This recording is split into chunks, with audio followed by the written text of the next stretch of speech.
everyone, and welcome to Look Down There, the show where we talk about all the things we don't talk about. I'm your host, Michelle Amore. Today, my guest has been a rope switch for the past 9 years, and we'll get to what that means later.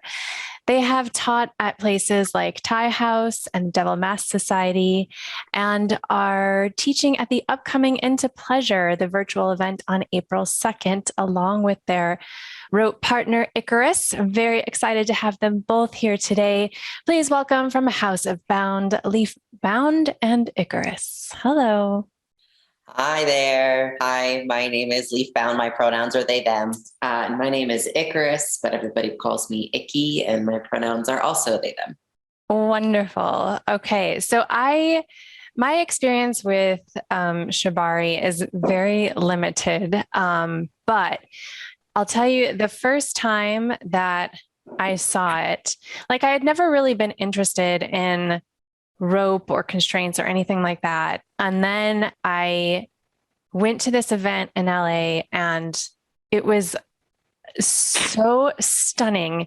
I forget who was doing it, but it was like a Shibari master and his partner, and they were set up in the middle of the room, and it was tying to bamboo. And I was transfixed. Like I felt like I was in this meditative state, and I've been hooked ever since.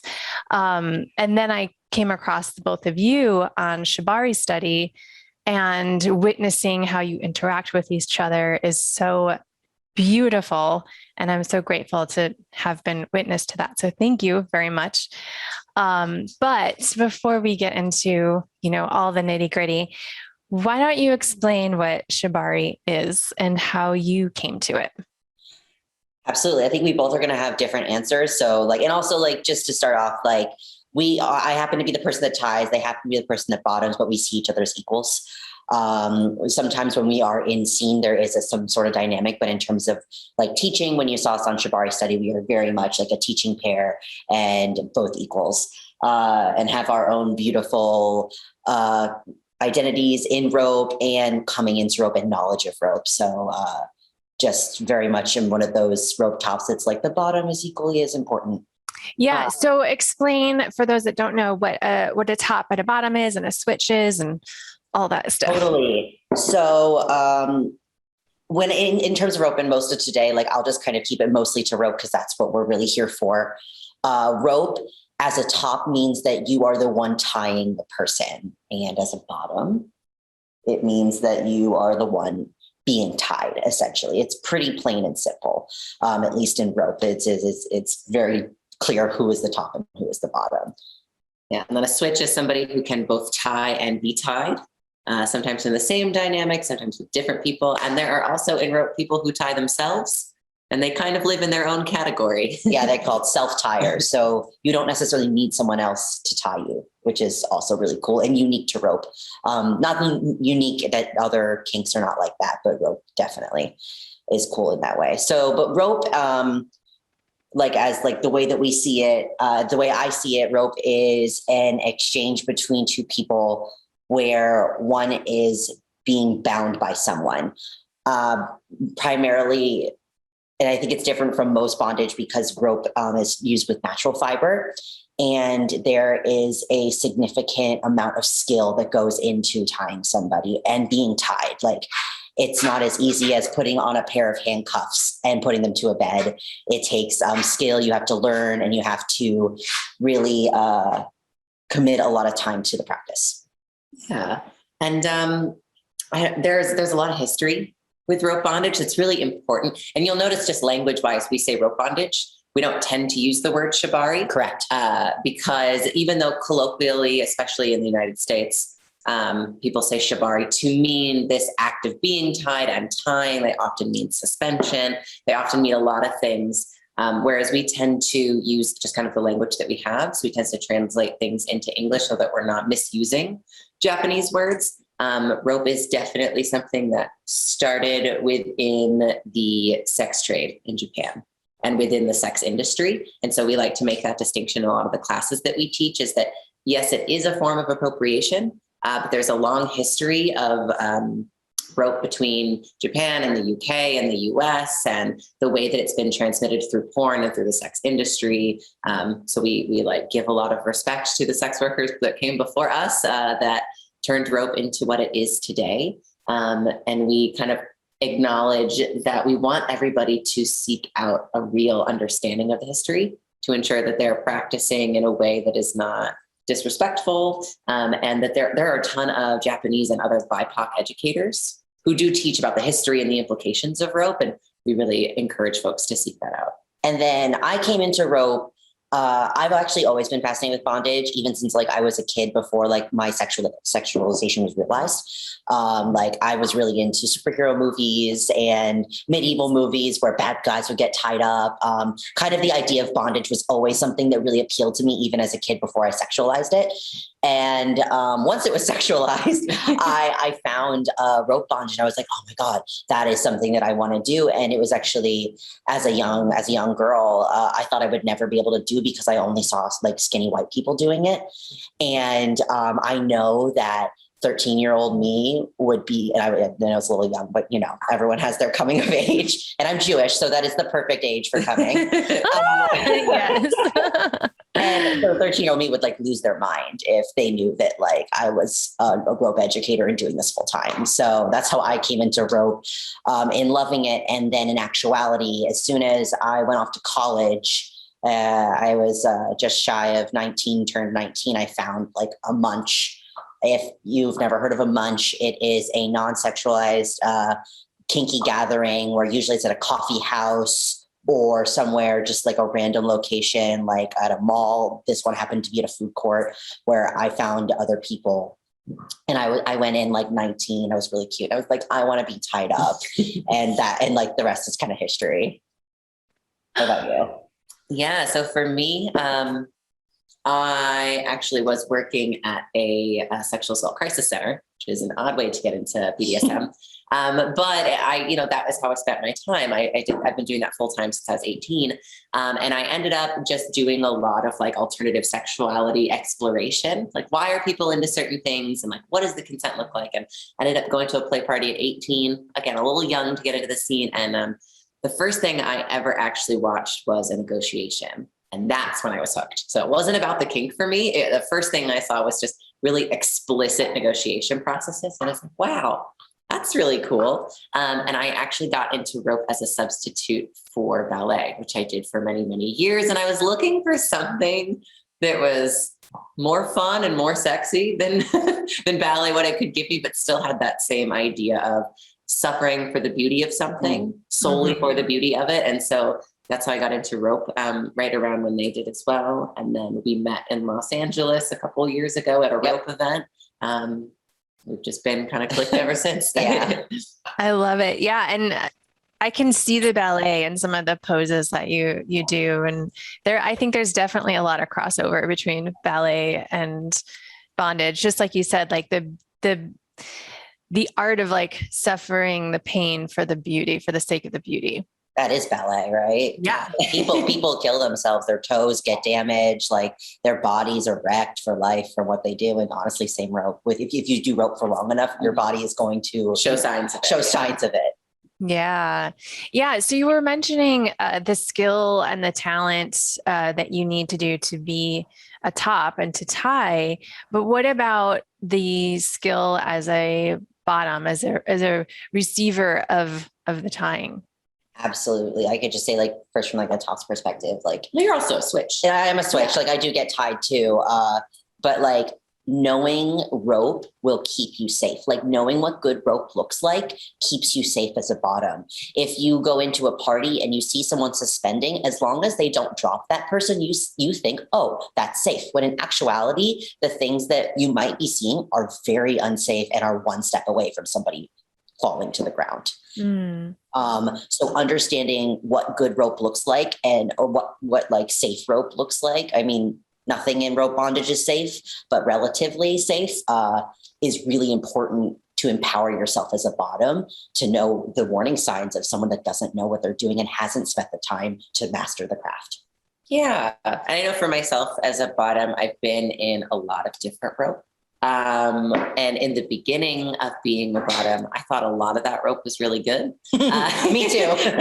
And so what we encourage for folks that are like, well, I really want to be tied, is to start from the vein of education, going to classes, going to learning spaces, finding someone who is willing to learn with you, finding somebody who takes feedback well, finding somebody who negotiates well. That is more important than honestly the rope itself. Oftentimes is somebody who takes feedback and negotiates and learns.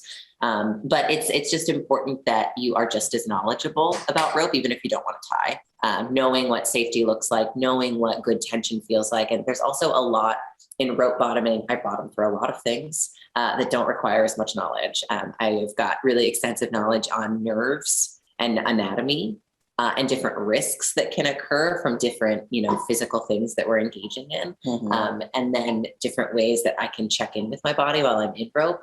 I know which fingers going numb relates to which nerve, which might relate to which rope needs to be moved. And that as a bottom is like a challenging thing to learn, and it really happens over time. But it's important if it's going to be a kink that you engage in often, especially suspension. Yeah. And I also think, like, wouldn't you say, Icky, that like being like well versed in rope as a bottom helps you in terms of active bottoming very difficult positions, right? Yeah. Yeah. A lot of rope you'll see it and it looks very much. It looks easy, right? It looks effortless. Or it looks to me it does not look easy. I'm like, oh my God, like this is so intense. Well, the face doesn't show it like the person it's in ballet, rope. right? Yeah. Well, it's also a moment, right? A picture is a moment. And like literally like 30 minutes before that picture, it could have been, and then the picture sat at the bottom goes like this, and then right back to like that suffer face that we don't get to see. So a picture doesn't show everything in rope. Yeah. And so, yeah, it's also just like really important that like you as a bottom have the space to express yourself with the person that you're tying with. Even if you aren't quite sure what you need or what you're talking about, is that space to learn and express yourself about what you're feeling and what that might mean for your body. Exactly. Yeah. I want to go back to negotiation because I think that's something that's really unique and something that we don't experience on a everyday level, right? Is how we communicate with each other. And that's something that I think is just so beautiful. And one of the things that really drew me into you and into this space. And can you talk more about negotiation and what that can look like? Yeah, sure. So negotiation, I mean, this is the core tenet of BDSM and all alternative sexuality acting and discourse is that it is centered around this very explicit negotiation. And explicit meaning that we aren't using innuendo, we aren't assuming what's going to happen. We're not going with a feeling or with a thought of what it might look like, which is what a lot of sexual encounters look like. We kind of have a vibe of like what sex looks like, and we just assume that people are into certain things. And with all BSM and with rope specifically, we can't assume somebody's ability or desires or knowledge. So for us, we use a combination of implicit consent, which is talking about what we want to do, and explicit consent, where we talk about things that you're doing it backwards. So explicit consent would be exactly what you want to talk about, and implicit would be like things that go into rope. For example, like rope. Inclusive and exclusive. Inclusive and exclusive. Yeah. Okay. I was like, I think it's inclusive, exclusive. Yeah. Yeah, it's inclusive and exclusive. Yeah. So we're trying to be fancy. That's cool. We're all fancy. In rope, a lot of the times we're like really big fans of inclusive consent, where rope is not assumed to be one thing, because there are a lot of different bodies that go into rope, and my body can do specific things that other bodies can't do, and I have specific needs and desires in rope that other people don't. But a lot of times rope looks the same on the internet, or bottoms might think I have to do the things I've seen to be in rope, when really you get to decide exactly what that adventure looks like. And so it's also a combination of like my inclusive desires and their inclusive desires and where those overlap. And then also our exclusive things, the things that we do not want to happen. Like, for example, I'm not the biggest fan of rope on my hips It's a very weird thing. And they don't like rope on their toes or Right. their feet really at all. Yeah. So there are these little things that we keep in mind to kind of create this container for an experience. But we also recognize that like those negotiations are changing often. We negotiate every time we tie, even though we've been tying for years. Yeah. And it has gotten easier. Like when you are with someone, especially in rope too, like I highly recommend trying to find someone to do rope with a lot rather than picking up like one person here, one person there, tying with a bunch of different people. Because over time we have developed a sort of language too, in terms of like I can read their body. I can necessarily like I can sense them coming to a breaking point before they have to say a safe word. Things like that. And for people that don't know what safe words are, they are a word in BDSM and kink that we use when we want everything to stop. And it's like a lot of people sometimes will use them even outside of kink. I know it's becoming more popular because of 50 Shades of Grey, whether that's for better or worse. But yeah, safe word is basically an automatic stop. A lot of people use red. Yeah, and we use red, yellow, green meaning good, yellow meaning slow down or check in, red meaning stop, but we also added blue. And blue means I'm having a mental health concern and I'd like to engage in that aftercare plan. Which has happened for us. Both of us experienced a little bit of anxiety, especially during the pandemic in rope. Yeah.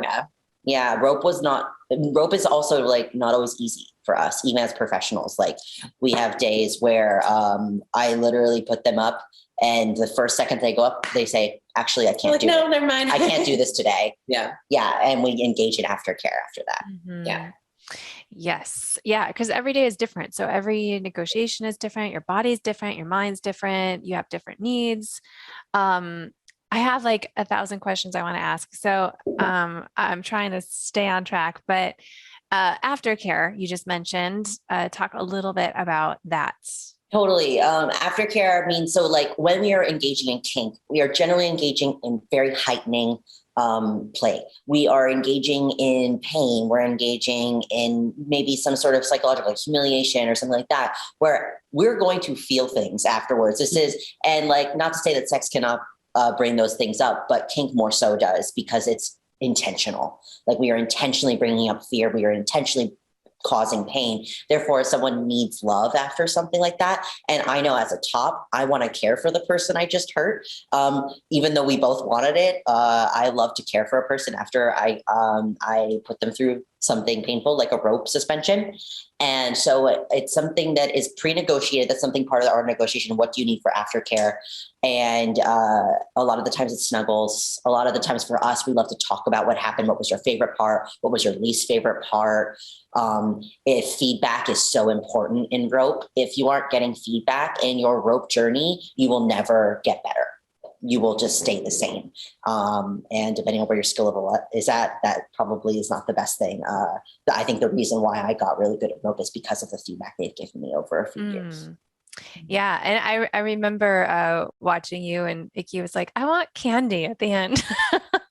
Yeah. So you can always have candy and snuggles and feedback. Absolutely. I mean, my aftercare for some people that tie me is a crisp high five. It's not always snuggles. Like aftercare looks so different, but I will say that like for rope and for a lot of different kinks, there's practical aftercare.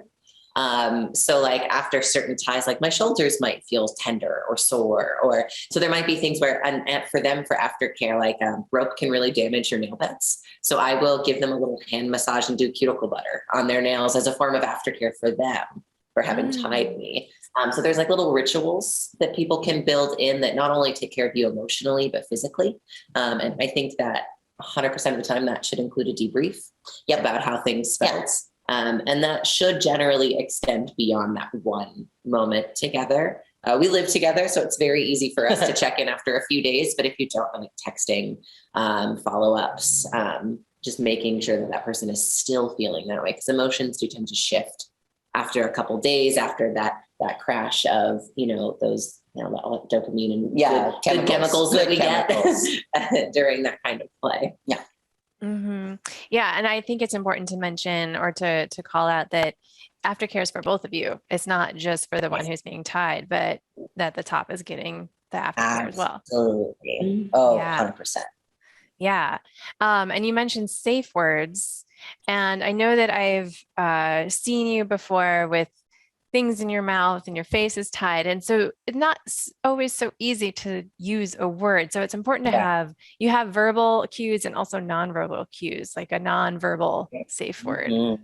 Yeah, we have a lot of different things that because like in rope, you have rope in your mouth, sometimes your face is covered, and that's pretty normal in kink to add these sort of sensory deprivation aspects to your play, just because like I said earlier, we are playing with things that are intentionally like edge play. We are toying with an edge of feeling things that are not necessarily something we feel every day. In a controlled container. I think a lot of us that are drawn to kink are drawn to it because of the danger, because of the risk involved. And to mitigate those risks, we have different forms of safe words, right? So if you have rope in your mouth, what do you do? So we always negotiate for at least 3 different kinds of safe words across the spectrum of like what I'm able to access. Options are great too, because I know of, I've had friends in situations where they felt unsafe, couldn't speak. Yeah. So right. Because that's a trauma response. Nonverbal, even outside of a trauma response, being in rope is disorienting. It is. You're upside down. You're in a lot of pain. There's a lot of stimuli to focus on. Your brain's taking on a lot of new things. So I have one that's pretty common across like folks who do kink, which is You see it if you've watched kink.com at all. You've seen this. It's a pretty common one. There's also, depending on the positioning. So if my hands are free, I am a double tap. It's like a wrestling thing. I don't wrestle, but for some reason I like that one. Also, there's a tendency where they as a top will check in all the time. If I don't answer, that's a red. Yep. So if I'm not able to give them something, that's a red. Also, the bottom isn't the only one that can safe word of scene. Mm-hmm. I can. And for me as a top, if my part, especially if we're in the air, if my bottom is no longer being able to talk to me, the scene's over. I need communication as a top. That's so like if someone is nonverbal, it's time for me to end the scene. Mm-hmm. Yeah. So something I want to point out is that the communication that is involved in this is pretty advanced. Like a lot of people don't even know how to access their desires or to access what they want, or and it's one thing for them to notice perhaps a desire, but it's another thing entirely to communicate that. So how has this changed, or not changed? Well, maybe changed from when you started to where you are now, just in how you interact in everyday life and how you communicate with people on a regular basis outside of a scene? I've seen a huge thing for me. I mean, the communication that we've been able to develop in our rope dynamic 100% influences the way we're able to communicate our feelings outside of that in our romantic relationship. I think that I also like, because you have to be so upfront about what you need and want in kink, like it teaches you to translate that to other aspects of your life. I know that we rarely argue as a couple because we're able to state things that we need and work with them, and also negotiate. Like if there's something I need and they're like, I can't give that to you right now, like then we negotiate what can be done in terms, so like I think that's something that I've seen over the years, just being involved in kink in general. I am able to express myself better, and I know that. Yeah. And I would say that a big thing is that navigating conflict, navigating unmet expectations, and navigating disappointment is a skill set. It is not a magic power. We aren't naturally good communicators. We aren't inherently different than other people. We've just practiced. So a thing that is important in rope and BDSM and relationships in general is that, do you have a common understanding of what to do and a framework for what to do when things go wrong or when things go unexpectedly? Yeah. There have been times in rope where they put me up and I cry. And because maybe it's because I had a bad day at work, and maybe it's because something's coming up for me. Maybe it's because I have an unsaid or an unmet need.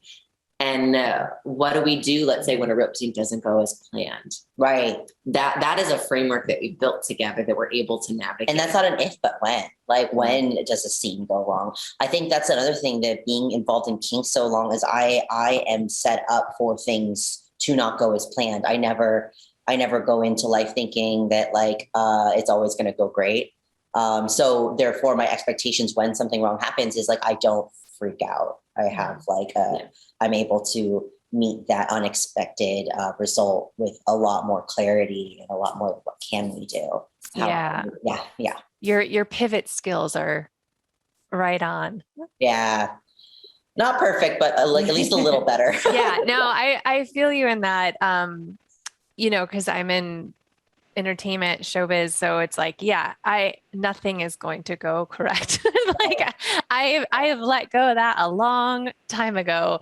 But being able to like work in that adversity or pivot or whatever needs to happen, it's like that's where that skill got developed. But what advice do you have, or how can you help someone to just notice and access their desire, whatever their desire is? It doesn't even have to be kink related, but like, how can we start to tune into those things and also know that we deserve those things? Yeah. I think we first have to dismantle shame in our own head.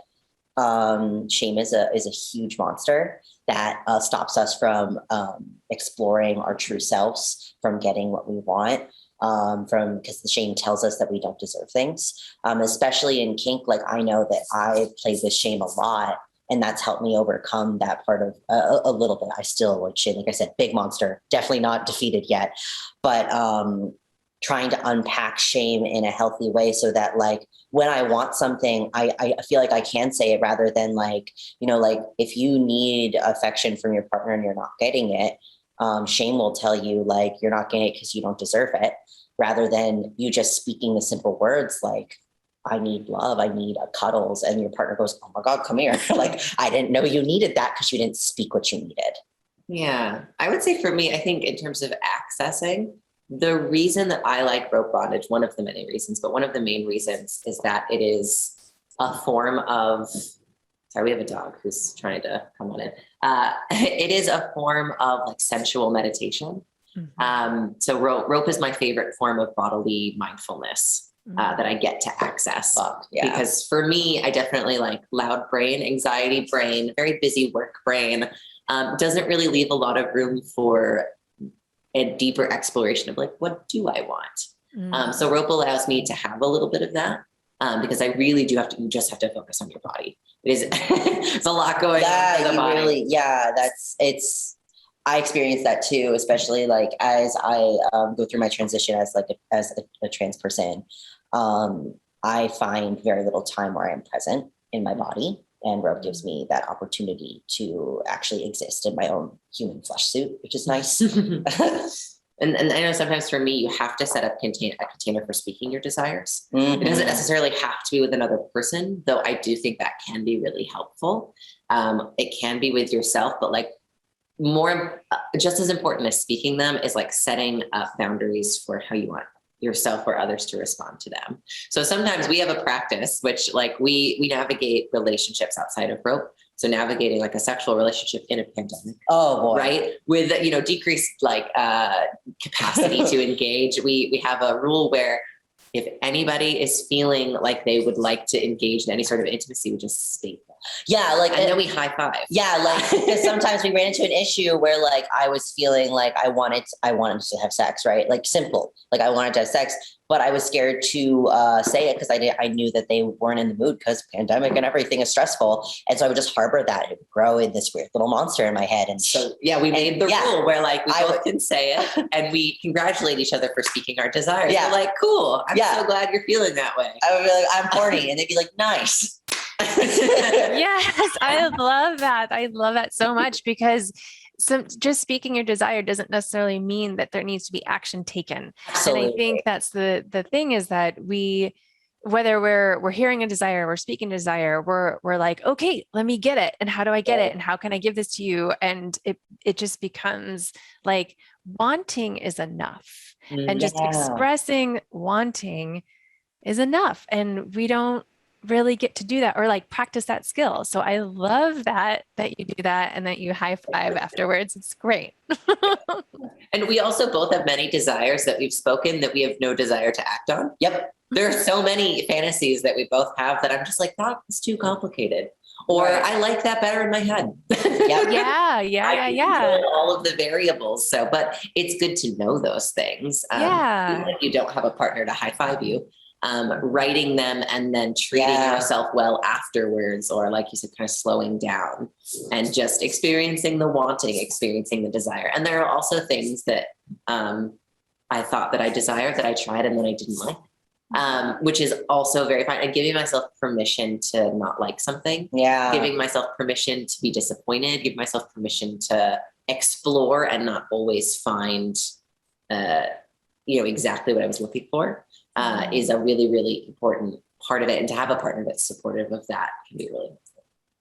Yeah, I've been doing a lot of work in this area of desire and wanting and advocacy and thinking about, desiring without limits and allowing yourself that space to do that. And I think maybe you can relate to this, maybe not, but I feel like when I have done this in the past that I automatically, whatever I think of, I'm like, okay, how do I do that? How can I get there? Oh, I don't have enough money for that. What can I, and it's just like, I start like shrinking down the desire until it fits into some kind 100%. of accessible thing that I can get. So it is a skill set. It's a challenge.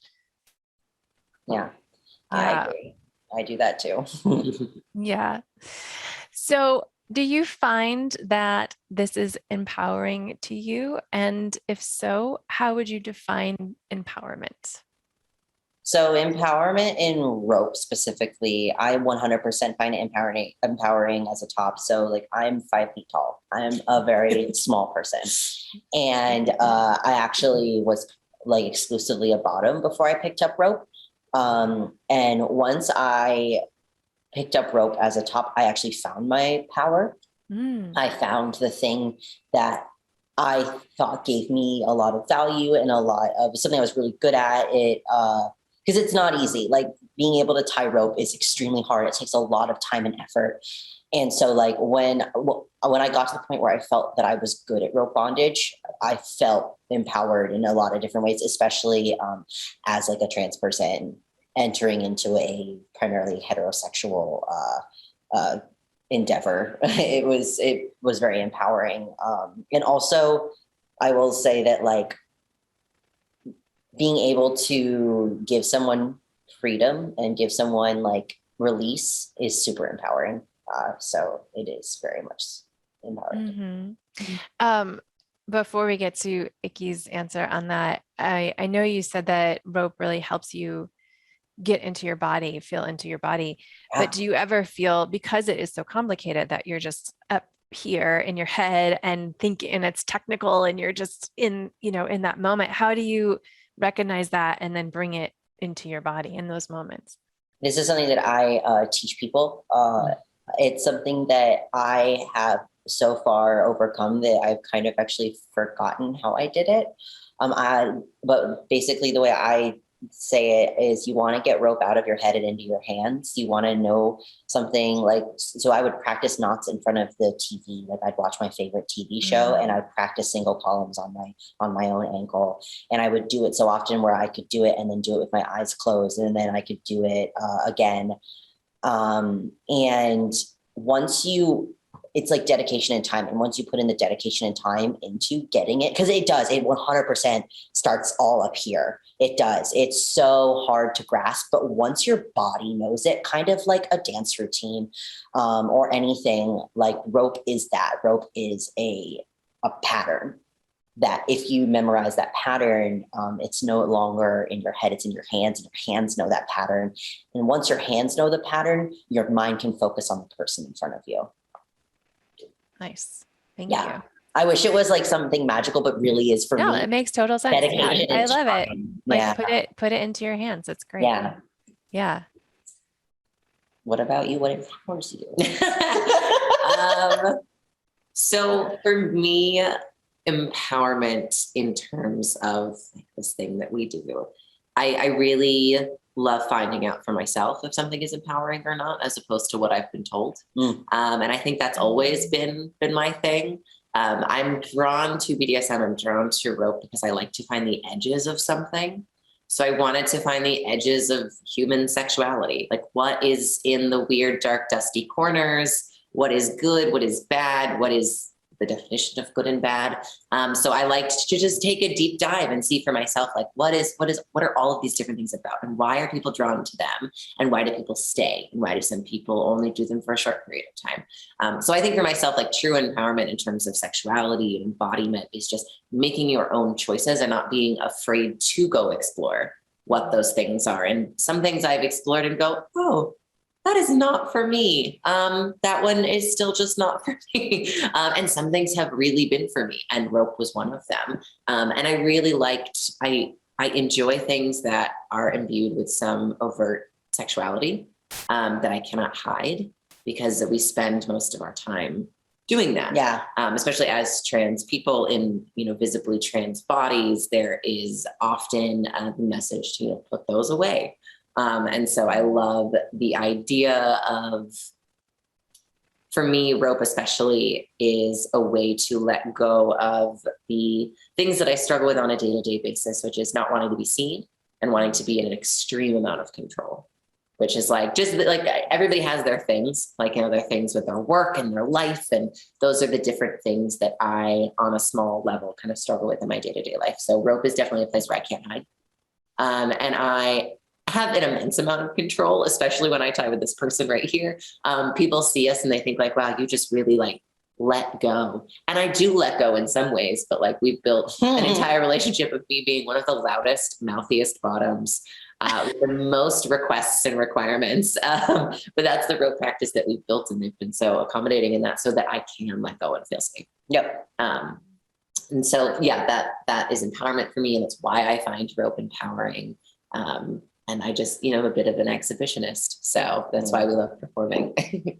I love it. Yeah. And one of the things I want to highlight just listening to both of you talk is that I think that you offer each other and yourselves so much grace and so much compassion, because there's a tendency not to do that, especially if you're a perfectionist, right? And you're controlling, and there's not always room for a lot of grace. But it seems that you've opened up this aptitude in your practice. And I think that's really great. That is true. Yeah. Beautiful. Well, I would high five you right now. Thank you so much for joining me today. Where can people find out more about you? Absolutely. So the best way to find out anything about me and what I offer is houseofbound.com. There you can find links to my Instagram, my Twitter, my OnlyFans, anything that you want to follow. It also will show you where I'm going to be in terms of traveling, as I do travel to teach. One of the places I will be traveling to teach is actually Connecticut. Both of us are going to be at Tethered Together, which is a convention in March. It's actually only 2 weeks away. If you feel like really randomly planning a massive trip in 2 weeks, I'll be there. So House of Bound is the best. I sell online tutorials. I also offer, if you're in Los Angeles, California, or anywhere close to Los Angeles, California, I do offer in-person lessons as well as private sessions. So if you want to be tied by a professional where you are in control of your experience, contact me, because I think one of the big things is that a lot of people want to get into rope and don't necessarily know how, or get into it in the fastest way possible, not necessarily the safest way possible. And I offer that. Yeah. And then we also do, you can see on our website a lot of the work that Lief's done for music videos, installations. So rope for us is definitely it is this, inherently our favorite thing about it is it's our connective practice, but it's also like kind of this art form that we've tried to, along with many other beautiful artists that have come before us and with us, to expand it to other things, and to other, mediums and intentions and desires. Yeah. And so that's where you can find all that information. Yeah. Wonderful. Thank you so much. Okay, everybody, it's time to spread your legs and spread the love. Like and follow and subscribe. Make sure you check out houseofbound.com and also Into Pleasure. Go to intopleasure.com as Lief and Icky will be presenting. So excited to have them both on April 2nd for our virtual pleasure positive event. So again, intopleasure.com. You can follow us here at I Look Down There or me at Michelle Lemore. And remember that confidence comes from the bottom up. So grab a mirror and look down there. Until next time.